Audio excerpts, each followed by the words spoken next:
It was motivated really by stories I was told when I was a kid by my parents, because they were both brought up in Small Heath. Both had connections with illegal bookmakers, as many people did in those days. My mum was a bookies runner when she was 9 years old. And my dad's uncles, they were Peaky Blinders, they were illegal gangsters, and he told me stories about how they looked and how they dressed and how people felt about them and about how life was in those days. So I always felt that this was a drama waiting to be told, and an opportunity came. And so, you know, my parents were kids when they witnessed it, and they told the stories to me when I was a kid. So I always wanted to tell it through the eyes of a kid. It always began with that central character of Tommy. I always wanted him to be the second oldest, just so that it's not a natural thing for him to be in charge, proving that he's in charge for a reason.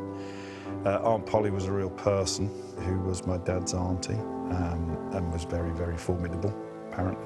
And then the brothers, you know, families were big in those days, and I'm from a big family with lots of brothers and sisters and things. So just dealing with that, the way that people get along, is, I think, quite interesting, and it's something that is in my background, so I do try and use it if possible.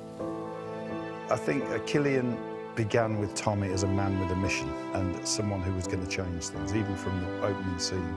He'd been in a situation where I think of him as someone who feels that he's sort of dead already, or everything now is a bonus because of what happened during the First World War. So now he can break the rules. You know, he's been broken by what he saw and what he experienced. He's experiencing success. He's getting what he always thought he wanted. And I think in Series 3 he has to question, is this thing that I thought I wanted all that it is meant to be?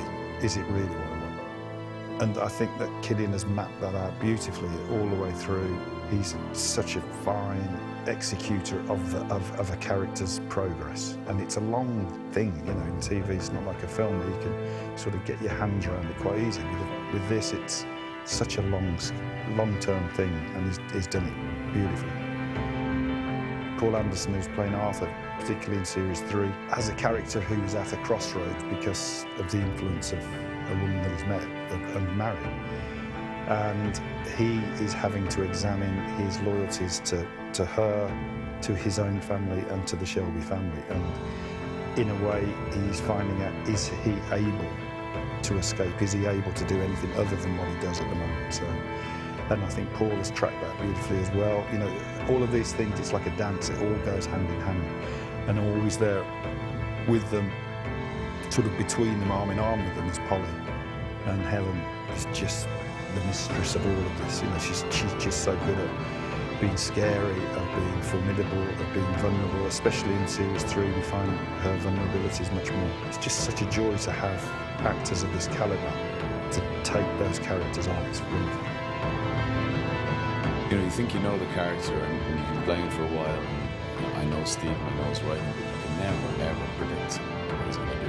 It's so exciting to get the scripts, because it always astonishes me what happens. People are so invested in the characters, you know, they feel like friends to the audience. So it's important that you move on with them, take leaps, so that the audience feel like they're going places with them. And I feel like he's done that very well in this series. If the writing keeps at this level of quality, you know, then you're set. Then you'll keep getting directors as good as we have, you keep getting actors as good as we have, because everyone wants to be involved in great writing. It's really it.